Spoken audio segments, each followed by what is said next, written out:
Today, another beautiful day in Rome, and here today, some will drink the wine. Well, maybe it's beer. Okay.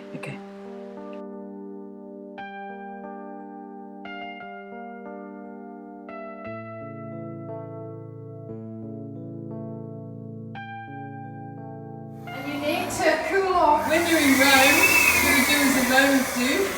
So, if you can read English, it's alright. We've got soap, and you press the button, and the soap comes out. Anyway, the soap comes out. Then the water? And then the water comes out. I think you've got to put your hand under it. Nothing's Ah, yeah. Oh, there you go. Water. And then air. Water, and then air. We all love a bit of air. Like something so simply formatted, it's so hard to work out. But we've done it. Yeah. Thanks to that, we've done it.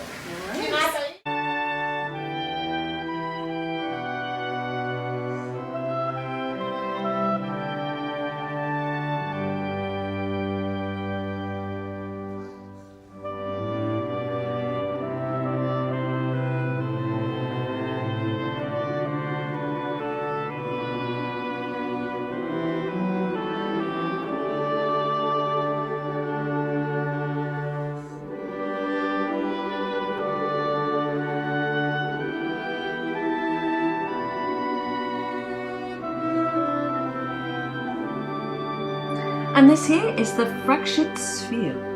Sculptor Leonardo Pomodoro constructs enormous spheres with layers of complexities. And it isn't absolutely clear what the artist's intentions are, but it gives off the impression that he's reflecting the complexity of our world and how easily it can be torn apart. And I think this certainly makes an impression here in the courtyard of the Vatican City's museum.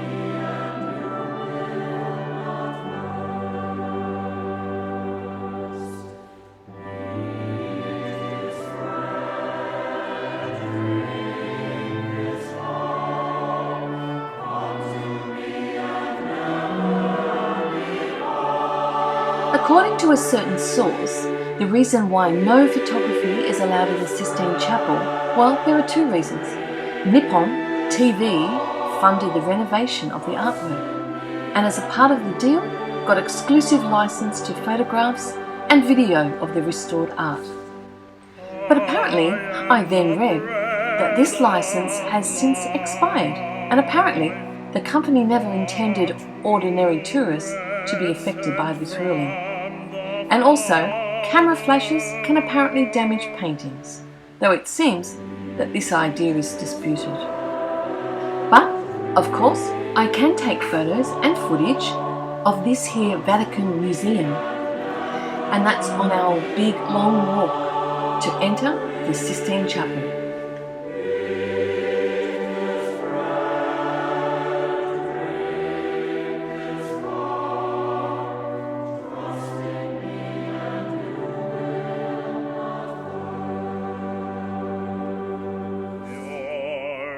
Ancestors ate manna in the desert, but So this chapel is in the Apostolic Palace, the official residence of the Pope in the Vatican City. Originally known as the Capella Magna, the chapel takes its name from Pope Sixtus IV, who restored it between 1477 and 1480. It's a rectangular brick building with 6 arch windows on each of the 2 main walls and a barrel vaulted ceiling. The chapel's exterior is drab and unadorned, but its interior walls, as you see, are decorated with frescoes by many Florentine Renaissance masters. The frescoes on the side walls of the chapel were painted in 1481 to 1483.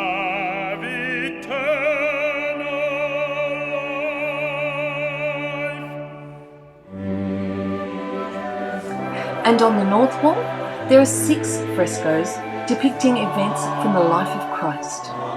And on the south wall, there are 6 other frescoes depicting events from the life of Moses. And above these works, smaller frescoes between the windows depict various popes. The great ceremonial occasions, the lowest portions of the side walls were covered with a series of tapestries depicting events from the Gospels and the Acts of the Apostles. These were designed by Raphael and woven in 1515 to 19 at Brussels.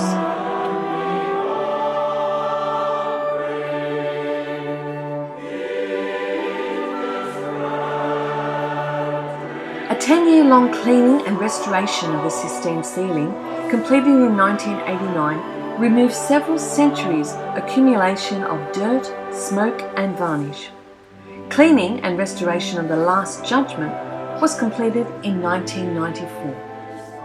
And lucky for that, because here at the Sistine Chapel, 19,000 people visit every day.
We've arrived here in Pompeii. It's 2 in the afternoon and it's about 38 degrees. Maybe that's a bit over the top. That's probably 33 maybe. Because I'm going to be a different colour when I come out of here. We've just come into Pompeii. One of my dreams to see. So we're here and I'm going to take you in. So come with me and I'll tell you what I think when I get to the end. I'm Travel Bug Sue and it all starts at your front door.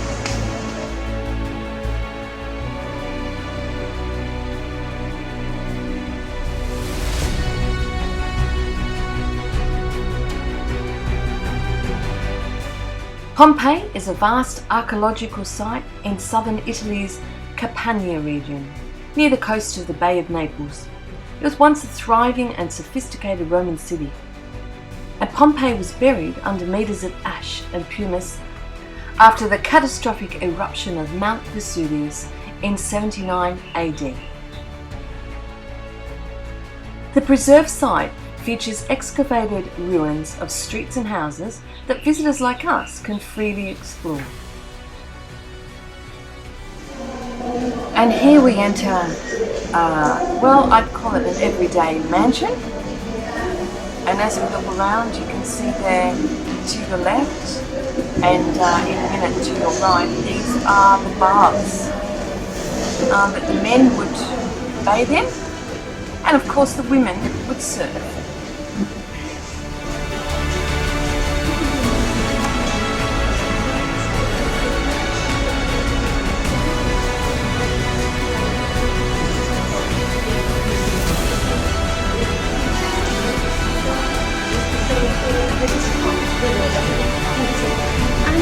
We can see them. Pompeii supported between 10,000 and 20,000 inhabitants at the time of its destruction. The modern town or commune of Pompeii lies to the east and contains a basilica of Santa Maria del Rosario, a pilgrimage centre.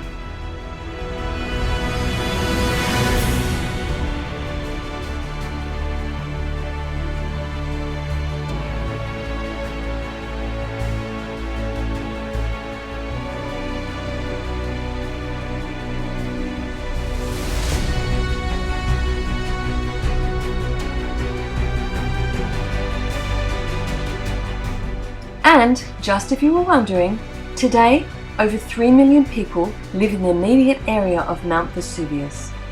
More people live dangerously close to it than any other volcano anywhere in the world. And at 150 acres, the walled city of Pompeii is the world's largest excavation and archaeologist site.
In July 2008, the Italian government took the unprecedented step of declaring a one-year state of emergency for the site and appointed a special commissioner to oversee Pompeii. Of first importance is the preservation, the restoration, and the study of valuable evidence already uncovered before its loss forever. Artists, architects, potters, and even furniture makers drew much inspiration from Pompeii. Contemporary painted interiors were inspired by the frescoed walls found in these excavations that we're walking through today. Unfortunately, the excavations are constantly endangered by the ravages of weather, tourist traffic at the site, and destructive vegetation. The reinforced concrete roofs were applied to many structures in the 1950s, but over subsequent decades, this protective measure made upkeep difficult as some of the concrete deteriorated.